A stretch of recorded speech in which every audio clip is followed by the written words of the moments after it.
Muy buenas amigos y amigas, ¿cómo están? Bienvenidos a otro podcast de Lector como Artesano.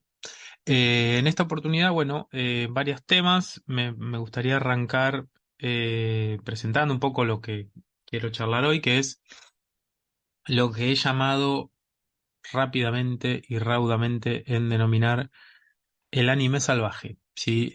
¿Por qué? ¿Qué será esto? Ahora les cuento, pero básicamente después de escuchar un podcast, también es una charla filmada, pero es un podcast de Julián Blas Oubiña Castro con Diego Labra que se llama Argentacus. Se lo súper recomiendo, está en YouTube, lo pueden buscar el canal, suscribirse y demás. Y Julián está haciendo además otras entrevistas, pero en Argentacus y también en lo que Diego Labra hace en La Batea, que es la historia del manga en Argentina, me fue como generando ganas de hablar de algún tema que por cuestiones súper lógicas y propias del recorte que hay que hacer para estudiar un fenómeno, Diego Labra no trata, porque no se mete con esos temas, que es los primeros, o la primer llegada, la primera o segunda oleada de la llegada del anime japonés a nuestro país entre 1960 y 1980. Es decir, como Diego lo dice en varias oportunidades, él estudia la llegada del manga como producto ya reconocible con una editorial que edita con formato japonés o traduciendo, ¿no? Ibrea, por ejemplo, traduciendo la obra a nuestro terruño, digamos, a nuestro país, digamos, giros lingüísticos y con cosas propias de nuestro idioma. Entonces, por ahí va toda una línea que es súper interesante y que se las recontra recomiendo. Pero a mí me fue generando como inquietudes de, bueno, y que cómo eran las primeras llegadas del anime. Y al mismo tiempo que estaba haciendo eso, estaba justo leyendo, o había leído hacía muy poco, un libro que lo súper recomiendo que se llama La Historieta Salvaje, primeras series argentinas entre 1907 y 1929 de Judith Gossiol y José María Gutiérrez, editado por Ediciones de La Flor. Un libro para mí imprescindible si te gusta la historieta nacional o si te gusta ese buceo, ¿no? Bucear en esas raíces. Y leyéndolo se me ocurrió decir, bueno, ¿y cómo fue el anime de esos años? Y se me ocurrió esta idea de salvaje, ¿no? De un anime que no estaba dentro de los cánones o dentro de el formato que hoy ya te conocemos. Entonces, cuando Judith Gossiol y José María Gutiérrez lo piensan, ellos piensan que la historieta en estos años, 1907, 1929, no tenía códigos de lenguaje. Y yo creo que algo parecido ocurre con la llegada del anime. Piensen que el anime, cuando se va a empezar a hablar de esta palabra y cuando se va a hablar de manga y cuando se va a hablar de todo eso es fines de los 80, pero sobre todo en los años 90, 1990 en adelante, nos enteramos todos de que esos dibujitos que veíamos eran anime, o sea, eran una producción japonesa con unas características, con una forma de circular, con unos autores y demás. Entonces, sabiendo eso, me resultaba re interesante no tomarlo como un producto menor, qué sé yo, Astro Boy, Meteoro, Heidi, Mazinger, ¿cómo se llama este otro? Robotech, por nombrar a los gigantes, ¿no? Pero tuvimos toda una llegada de una oleada de robots, y guerra de robots y demás. Candy Candy, estoy pensando, ¿no? Ahora al mismo tiempo que Charlo. Entonces, yo no los debería como un producto de menor calidad o marcado por carencias, sino justamente como algo más salvaje en el sentido de que hay una experimentación que es una mezcla de todo, porque en la obra original se trastoca, se muta y por momentos se manosea directamente por el pasaje, digamos, de un mercado al otro, ¿no? Del mercado japonés al mercado norteamericano y del mercado norteamericano al mercado latinoamericano.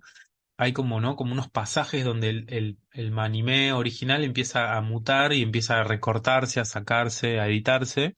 Se bautizan nombres de personajes y demás, que yo lo encuentro interesante, no digo que es mejor, solo digo que es interesante como fenómeno y que habla del estado en el que se encontraba esta concepción del anime, ¿sí? Casi que no existía. Entonces no aparecen los nombres de los autores, no aparece el tipo de género. Piensen que hoy estamos, hace poquito lo escuchaba Diego con el podcast sobre historia del manga y hablaron sobre Neketsu, que en verdad shonen está mal porque shonen es una categoría etaria y Neketsu es más que nada el género propiamente y es como no, como mamushkas que vos vas sacando y ahí siempre hay una más para complicarlo todo más de caracterizarlo, hiper caracterizado el género del subgénero de la subtrama, pero si yo me voy a los 60 eran dibujitos animados, entonces cómo se hizo todo ese trabajo, me parecía interesante ver las raíces de todo eso.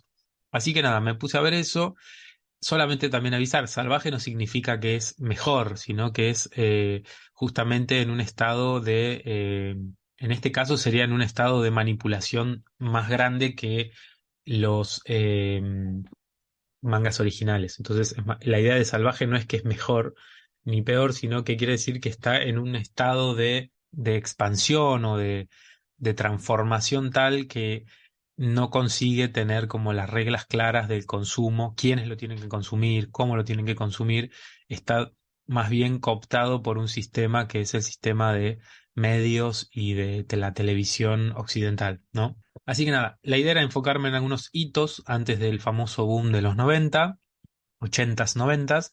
Así que voy a tratar de ser justo también con las fuentes. Leí mucho revista Comiqueando, revista Láser, canales de YouTube.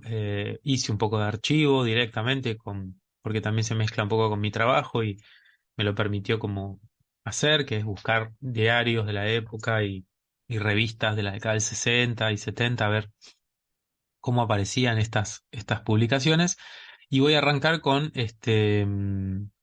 ¿cómo se dice? Voy a arrancar con el primero, que es Astro Boy, que es un poco el buque insignia, ¿no? El que marca la llegada de todo esto. Y es entonces la llegada de Astro Boy a nuestros lares. No me voy a meter en, bueno, quién fue Astro Boy, quién lo creó, creo que eso ya está recontra saldado, Osamu Tezuka y toda la cuestión del dios del manga y qué sé yo. Entonces voy a ir más por la línea de pensar cómo llega a la Argentina, ¿sí? Solo para marcar algo de manera más prolija, el manga de Astro Boy se crea en 1951, finaliza en 1968, súper exitoso, abre todo una vertiente para seguir trabajando cosas que eran previas al 51. Y en 1963 hasta 1966, en Japón, se va a crear y se va a emitir el anime, su nombre original, no lo tenía, Tetsubona Tomu, que es el nombre que nosotros después lo conocemos como Astro Boy. Son, algunos hablan de 196 capítulos, otros de 193, en síntesis, capítulos, muchos capítulos. Acá van a llegar unos 100 capítulos.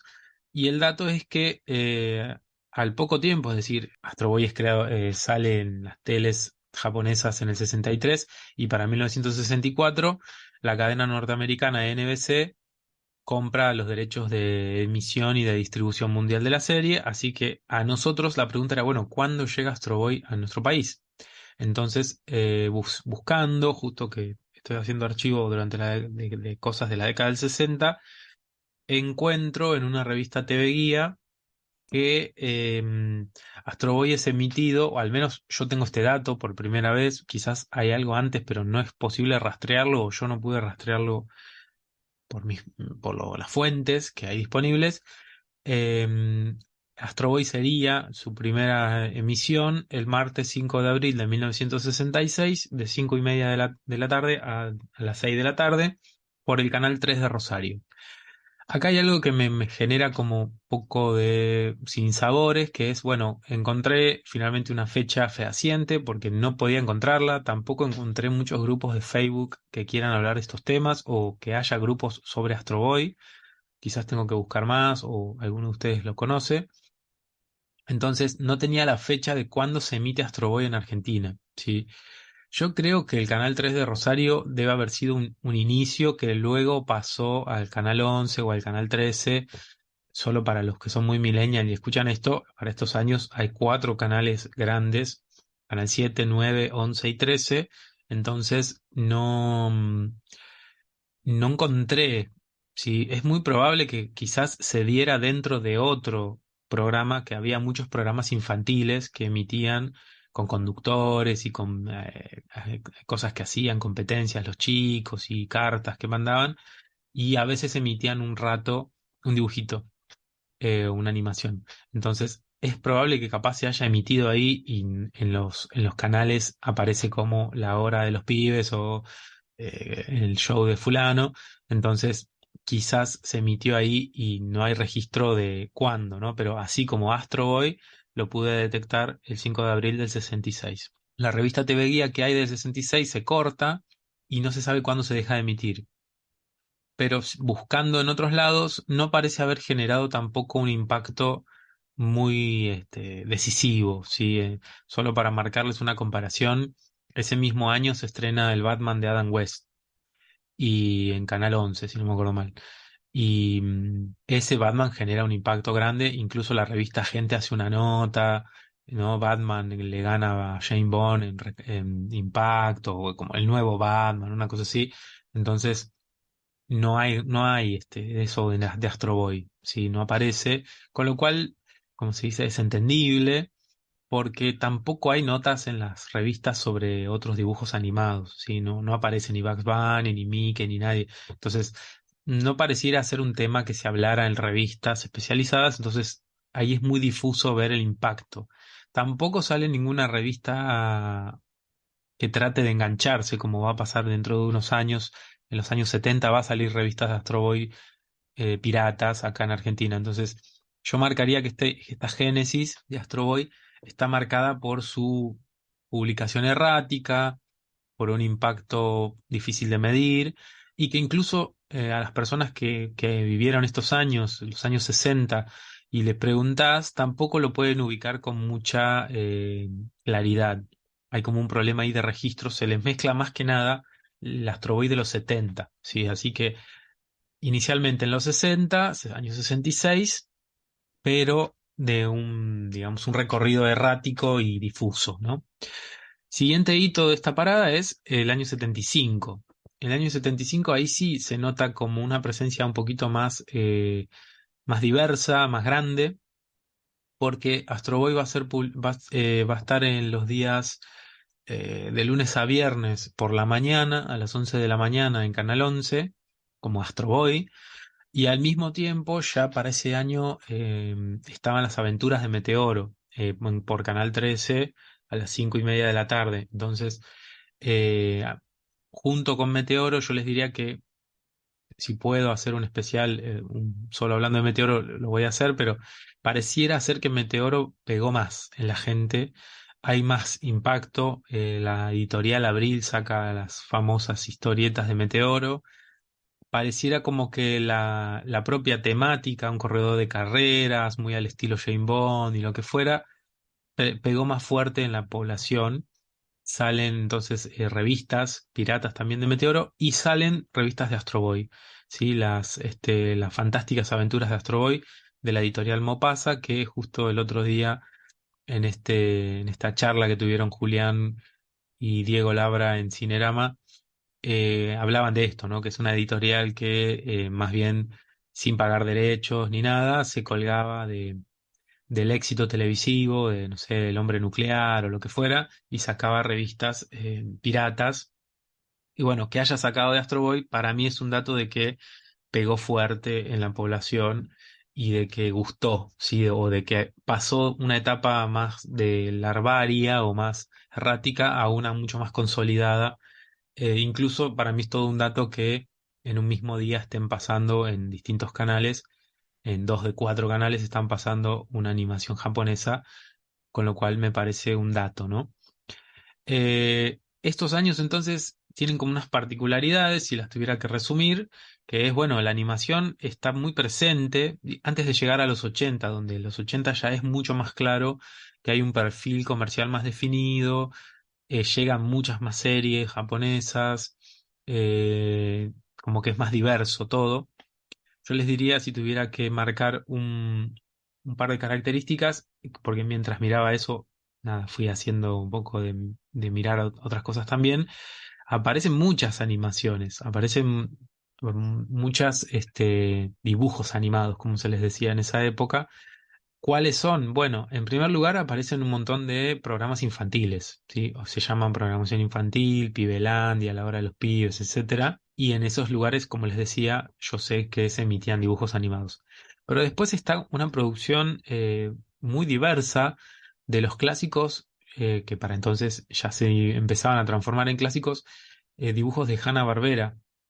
Don Gato y su pandilla, los supersónicos, los Yogi, Picapiedras, aparecen en la grilla muy diferenciados, en un horario, a mí me llamó la atención, 8:30 de la noche, un horario que yo daba, pensaba o pensaría es para un público más adulto, pero bueno, hay algo ahí de ese tipo de animación que tiene un poco de sitcom, de humor y que yo recuerdo mi viejo, los Picapiedras lo veía y no por ser un niño, sino por ser un adolescente joven o hasta veinteañero, ¿sí? Y el siguiente grupo de temáticas eran los superhéroes, ¿sí? También interesante, como quizás muy obvio, ¿no? Pero en general asociamos mucho la llegada de los superamigos, ¿sí? De Super Friends, que es más de los setentas, pero ya en los sesentas tenés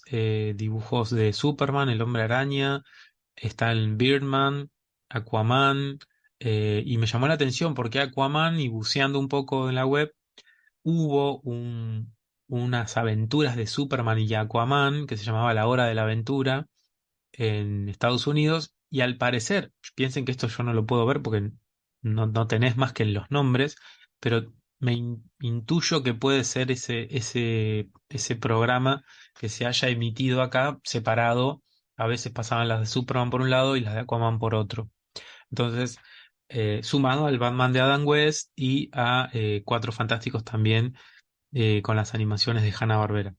Así que hay algo interesante ahí que es Astro Boy y después Meteoro van a estar como rodeados de estos dibujos, los Picapiedras, los Oyogi y los superhéroes más clásicos. También me estaba olvidando, hay de la Warner, ¿no? Los Looney Tunes, el show de Bugs Bunny, y por las mañanas en los 60 se daba el show de Popeye. Así que si lo piensan así, estamos hablando de 5, 6, hasta 7 distintas animaciones que se daban, perdón, que se daban en la televisión. Así que interesante como para pensar el peso de la animación dentro de las programaciones, al mismo tiempo, algo que va a ser muy repetido, el enfoque infantil, ¿no? Que va a ser como una especie de estigma que la animación todavía el día de hoy tiene, que es la sociedad entre niños y animación, como que es un producto para niños, cuando claramente había cosas de Astro Boy que no tenían un tono infantil o no eran pensadas para chicos, lo mismo Meteoro. De esa manera un poco cierro la década del 70, hacia el 76 pierdo rastro, cambia la programación, eso es muy común. Los programas así enlatados salían y venían de manera medio errática. Y el 78 aparece Heidi, que también, si puedo, voy a hacer un especial, llamémosle. Pero en todos los casos, tanto Meteoro como Heidi tuvieron una presencia mucho mayor, con álbumes de figuritas, juguetes, revistas especializadas, y les diría que en la memoria colectiva se recuerda más rápido eso que Astro Boy en sí mismo. Entonces hay algo interesante que parece que Astro Boy no consigue como generar dispositivos de memoria como más armados, más sólidos. Y eso es un dato interesante, al menos acá en Argentina. No sé si en todos los países de Latinoamérica o en el propio Estados Unidos le habrá ocurrido lo mismo, ¿no es cierto? Es como un fandom que no aparece, o sea, no hay fans de Astro Boy. No quiero ser malo, pero si hay alguno que me contacte, pero no encontré agrupaciones que recuerden Astro Boy, y los que recuerdan Astro Boy lo recuerdan entre otras cosas. Eso es lo que me llamó la atención. Para cerrar medio la última etapa, que es la década del 80 hasta ahora, En los 80 sale una nueva versión de Astro Boy, 1980 en Japón, Estados Unidos lo compra más tarde, y a nosotros yo estimo que nos llegó después de Estados Unidos, es decir, a partir del año 85, que justamente es el boom de Mazinger, Robotech, ambos en el año 86-87. Con lo cual no sería raro que Astro Boy también fuera dado en el año 86-87. No lo pude encontrar tampoco. En mis memorias personales tengo el recuerdo de haber visto ese Astro Boy más moderno. Piensen que el primer Astro Boy era en blanco y negro, con una animación muy rudimentaria. Y este otro Astro Boy es un Astro Boy ya mucho más parecido a la animación de Robotech, por decirlo así. Así que la fluidez, digo, ¿no? La fluidez, los colores, la animación, la guita que hay puesta es una guita importante. Fue importante tanto en Estados Unidos como en Japón, pero acá tampoco parece haber sido muy, haber pegado demasiado. Aparecen unas aventuras así medio apócrifas también de unas revistas medio apócrifas de Astro Boy, pero les diría que su periplo empieza a cerrarse ahí y empieza a ser más recordado, ¿sí? Bueno, lo mismo le va a pasar a Meteor. Van a salir nuevas animaciones o reboots, pero desde nosotros, cuando empezás a pensar qué ocurre en los 90 o en los 2000, Astro Boy es un objeto más de memoria que de consumo continuo.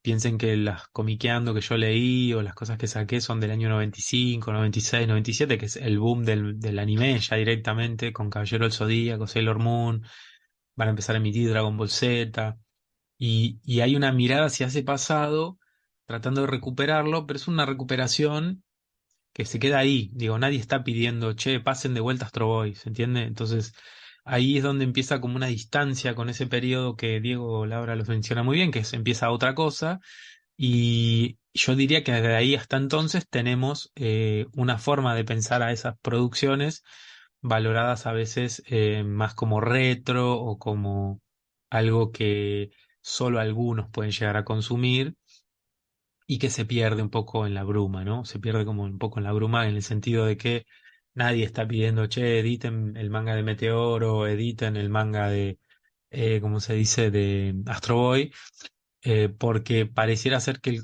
consumidor de manga de hoy argentino, desde hace ya 20 años largos, piénsenlo así también, no tiene como unas raíces fuertes en ese pasado de los 60, sino que es un pasado como mucho arranca en los 80 con Kurumada o Capitán Tsubasa o Supercampeones como los conocimos acá. Así que bueno, el periplo medio se cierra ahí. En el año 2003-2004 sale otra versión muy exitosa, pero que acá Cartoon Network, si no me acuerdo mal, lo transmite y hasta ahí nomás. Y en el 2009 sale una película full animada con voces de actores de Hollywood y demás, que es un fracaso. Y también va a ser un fracaso acá y en el mundo, ¿no? La película de Astro Boy.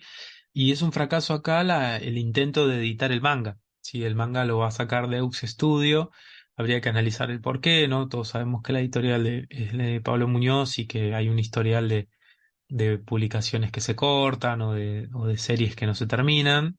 Entonces, habría que ver cuánto de eso respondió a las bajas ventas o a una gestión quizás mala. El manga, si no tengo mal el dato, fueron 5 tomos solamente que salieron de Astro Boy editados acá en Argentina. Y es una pena porque, bueno, me parece que es un producto que puede llegar a tener un nicho al cual recalar.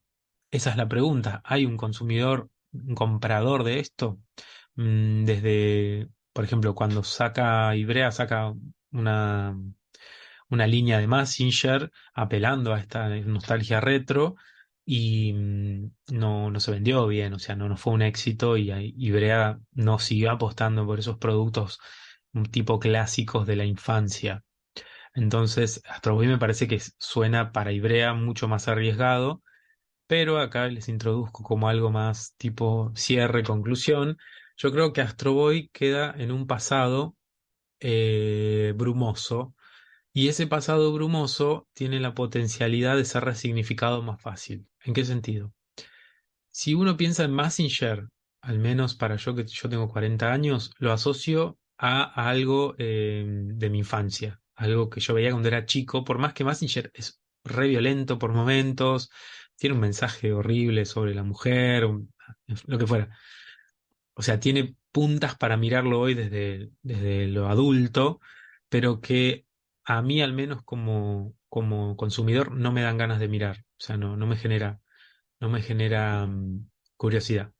Pero sí me ocurre que las cosas de Tezuka tienen una madurez y tienen a veces una cuestión de humanidad que tocan, que sería interesante volverlas a leer o leerlas por primera vez, porque piensen que vimos de pedo pedazos de la animación cruzada y perdida. Entonces, yo lo que pienso es que eso puede estar a la mano de editoriales de manga o quien te dice, y acá les deslizo un pequeña Inception, eh, quien te dice alguna editorial argentina de historieta nacional podría tomar la cruzada, sacar los números, sacar las cuentas, cuánta plata es, y por qué no, digo, ¿no? Una editorial como Loco Rabia o Historieteca o Hotel, Maten o y Barro, la que fuera, si tiene las ganas y la plata, traer ese tipo de productos que yo creo que un lector de historieta nacional, quizás esos mangas los puede leer distintos a los otros mangas que son súper así comerciales y, no sé, Haiku y los que fueran, ¿sí? Estos así de nuevos, ultra modernos, que muchos no los leen porque les parece una lectura demasiado liviana o demasiado de aventuras. Entonces me parece que estos mangas más viejos, es una idea, puede llegar a ser tener un público que es el lector de historieta nacional, de que leía La Scorpio, que leía Columba, o que hoy está leyendo cosas nuevas de Femimutancia o lo que fuera. Digo, no tiene que ser todo clásico, sino que hay un lector de historieta que es muy versátil, de historieta nacional, y que puede tener apertura para leer a Tezuka, por ejemplo. Entonces, yo estoy muy feliz de que ahora Planeta a través de OVNI trae, o al menos